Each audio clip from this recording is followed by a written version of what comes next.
आइए श्याम प्रेमियों, आज एक ऐसे भगत की कहानी सुनाते हैं जो अपने व्यापार में इतना लीन था कि उसे दिन दुनिया की कोई खबर नहीं थी। उसे सिर्फ पैसा पैसा और सिर्फ पैसे के बारे में चिंता थी। उसके घर वाले, उसके परिवार वाले सारे परेशान थे कि सेठ कभी कहीं नहीं जाता, सुबह से लेकर रात तक हर समय पैसे में ही लिपटा रहता है। बहुत दिनों से उसके इष्ट मित्र उसे कहते थे कि तुम हमारे साथ कहीं चलो, अपने बच्चों को लेकर चलो, लेकिन सेठ कहता इसके लिए काफी समय पड़ा है, अभी मुझे सिर्फ पैसा कमाना है। लेकिन एक दिन कुछ मित्रों ने बहुत जोर दिया कि 2 दिन की छुट्टियां हैं, हम खाटू श्याम जी के दरबार में जा रहे हैं, पूरे परिवार को साथ लेकर हमारे साथ चलो। और सेठ उनको ये बात मना नहीं कर पाया और बिना मन के वो उन परिवार वालों और इष्ट मित्रों के साथ खाटू के लिए रवाना हो गया। रास्ते भर वो अपने व्यापार की बातें करता रहा। उसे खाटू जाने की जरा भी इच्छा नहीं थी। लेकिन जब खाटू पहुंचा और बाबा श्याम के मंदिर में पहुंचा और जब बाबा से नजरें मिली, उसके होश उड़ गए। सेठ के परिवार वाले सारे दर्शन करके बाहर आ गए। वो सिर्फ 1 मिनट के लिए मंदिर में आया, लेकिन घंटों तक बाबा के दरबार में खड़ा रह गया। उसको होश नहीं रहा और वो बाबा की तरफ देखकर आंखें बंद करके आंसुओं की धार बहती रही और वो बाबा से मन ही मन बातें करता रहा। जब परिवार वालों ने उसे कहा कि अब चलना है, तो सेठ ने बाबा से कहा, प्रभु मुझे अब हर महीने 11 को अपने दरबार में बुलाओ। और ये कह करके वो बाबा के दरबार से वापस अपने घर को आ गया। 15 दिन बाद 11 आई। सेठ बहुत से लोगों को लेकर अपने साथ बाबा के दरबार में गया। ऐसे हर 11 को वो खाटू जाने लगे। लेकिन एक दिन जैसे ही वो सुबह 11 को घर से निकलने लगा, मुनीम ने कहा, सेठ जी कहाँ जा रहे हो? सेठ ने कहा, अरे मुनीम तुझे पता नहीं, आज 11 है, मुझे खाटू धाम जाना है। मुनीम ने कहा, सेठ जी आपको पता नहीं, आज बाहर के कुछ व्यापारी आने वाले हैं, लाखों का सौदा होने वाला है और वो व्यापारी आज रात को वापस इंडिया के बाहर चले जाएंगे।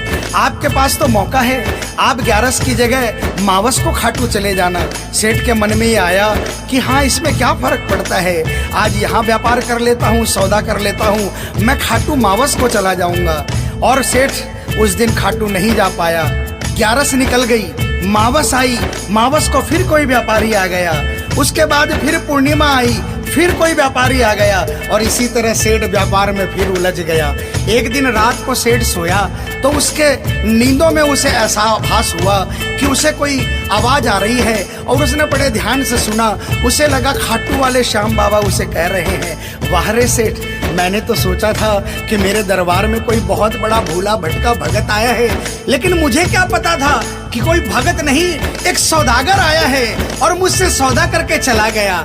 आज तू अपने घर में, अपने व्यापार में खूब खुश है, तू वहीं पर खुश रहे। और ऐसा कहकर वो आवाज बंद हो गई। सेठ की आंखें खुली, उसके मन में ग्लानि हो गई।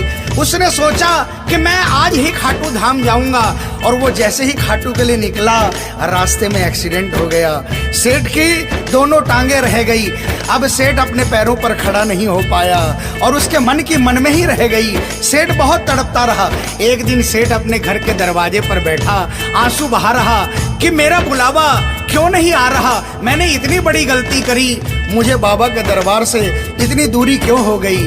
इतने में उसके घर के सामने से एक डाकिया निकला।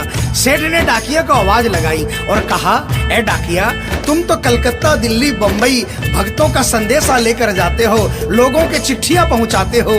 आज मेरी एक चिट्ठी, मेरा एक संदेशा मेरे खाटू वाले श्याम बाबा के दरबार में क्या पहुंचा दोगे? डाकिया ने कहा, सेठ मैं तो आजकल खाली रहता हूँ, जब से इंटरनेट का जमाना आया है लोग ईमेल पर ही चैटिंग कर लेते हैं, बताओ तुम्हारा क्या संदेशा है और कहाँ पहुँचाना है। और ऐसे डाकिया ने सेठ से कहा और सेठ ने डाकिया से कहा।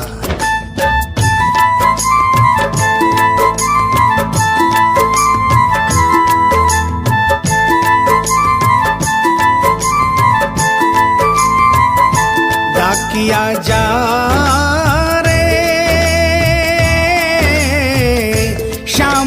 संदेशो दीजे, शाम न जाए तो कह दीजे, भगत थार दर्शन न तरसे। डाकिया जा रे।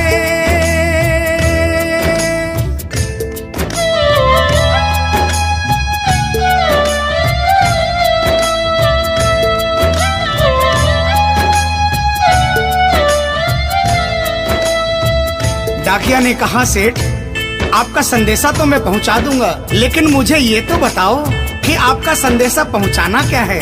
जहां मुझे संदेशा पहुंचाना है वहां का ठिकाना क्या है? और डाकिया ने कहा,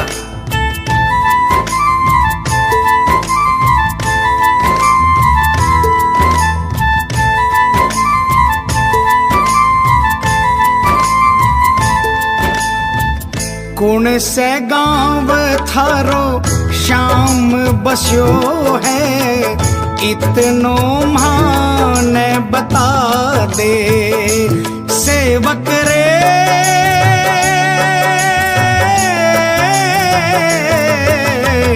घर तेरे पास है कोई निशानी, माने तू दिखला दे। कैया जानूंगा पहचान, मैं हूँ छोरो अनजान।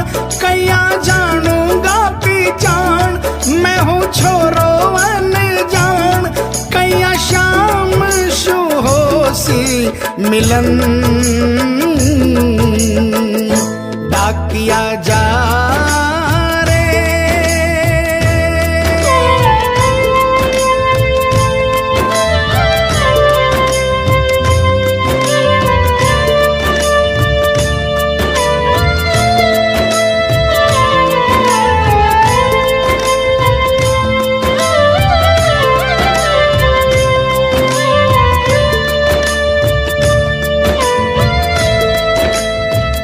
सेठ ने कहा, डाकिया मैं तुझे जिस जगह का ठिकाना बता रहा हूँ वहाँ ऐसा दरबार है जहाँ जो एक बार जाता है वो वहीं का हो जाता है।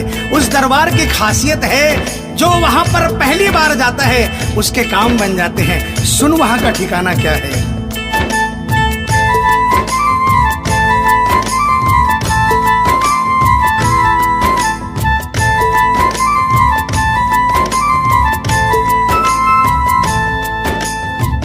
खाटू में है श्याम जी को मंदिर, शिखर ध्वजा लहरावे। डाकिया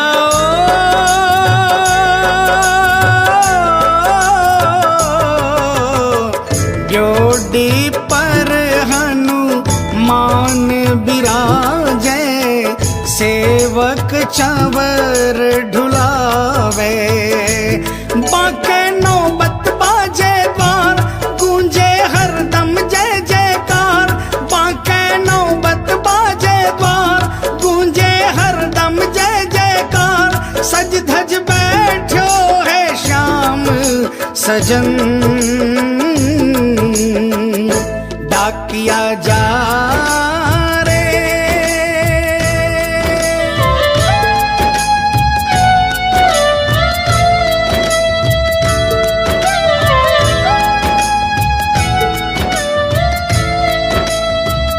डाकिया सेठ जी के यहाँ से निकल जाता है और वो खाटू धाम के लिए प्रस्थान करता है। धीरे धीरे वो खाटू पहुँचता है और खाटू पहुंचकर बाबा के मंदिर का पता करता है और मंदिर के नीचे पहुंचकर वो पहले प्रणाम करता है और बाबा के मंदिर की 13 सीढ़ी चढ़ता है। और वो बाबा के सामने पहुंचकर बाबा की तरफ नहीं देखता, पहले अपने झोले में से वो सेठ की चिट्ठी निकालता है और चिट्ठी निकाल के पढ़ने लगता है।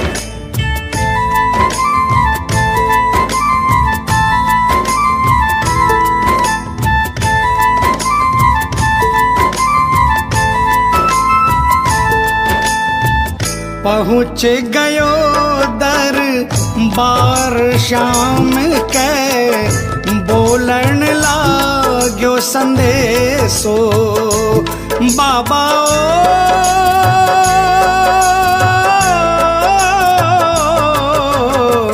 बन बैठो कद श्याम दीवानो, कुछ ना रयो अंदेशो। आखड़ ल्यासू बरसी धार, जैया सावन की फुहार।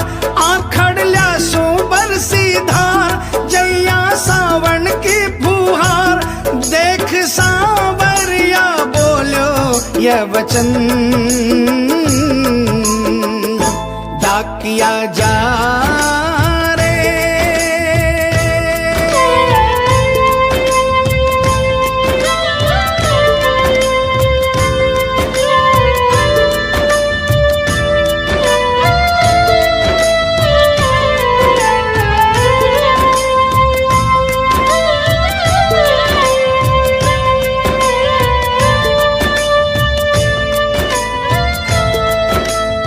जो ही डाकिया ने सांवरे सेठ की तरफ देखा, उसके होश उड़ गए, उसकी आंखें बंद हो गई, आंखों से आंसुओं की अविरल धारा बहने लगी।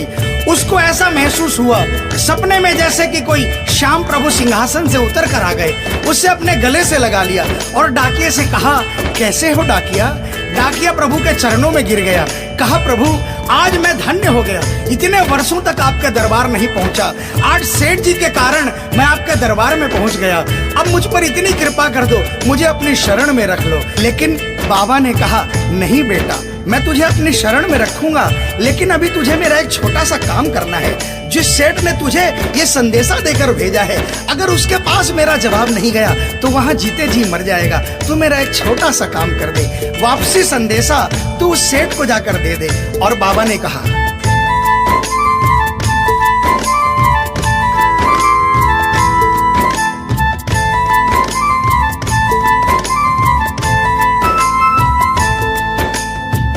कह दीजिए तू जाए सेवक ने तेरो बुलावो आसी। सेवक रे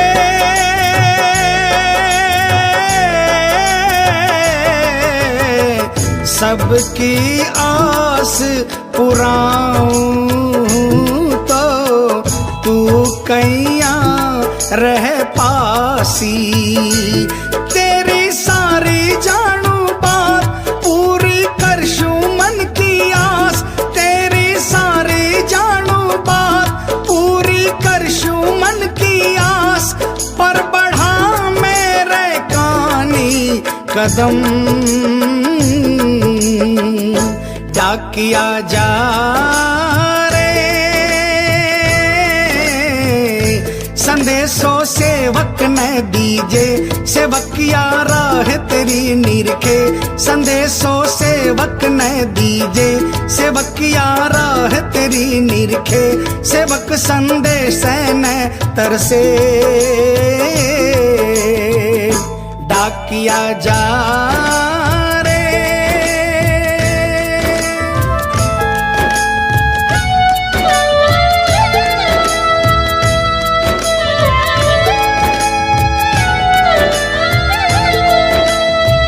डाकिया श्याम प्रभु के चरणों में प्रणाम करके वापस निकलता है और वो आधी रात को ही सेठ के शहर में आ जाता है।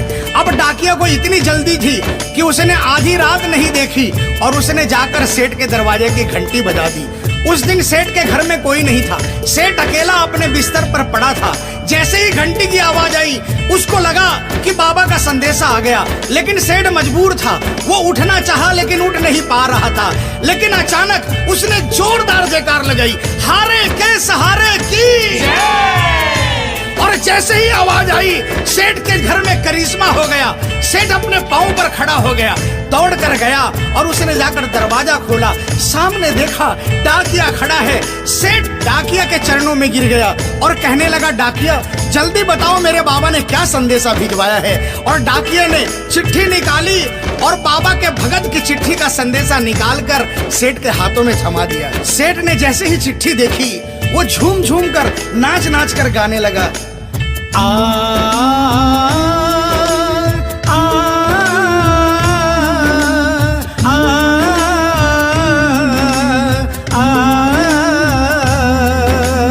आ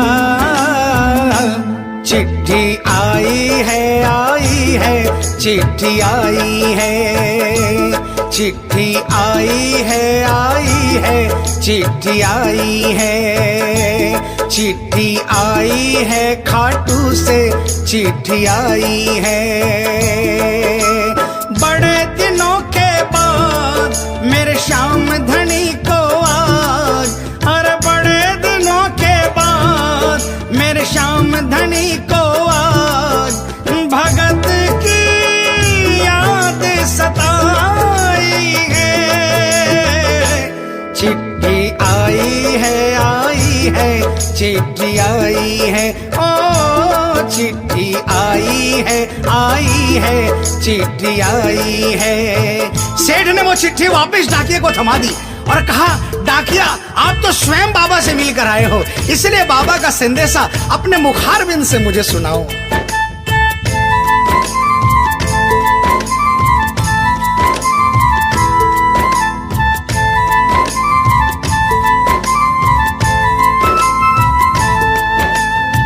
सुन संदेशो सांवरिये को मनड़ो घणो हरसायो। बाबा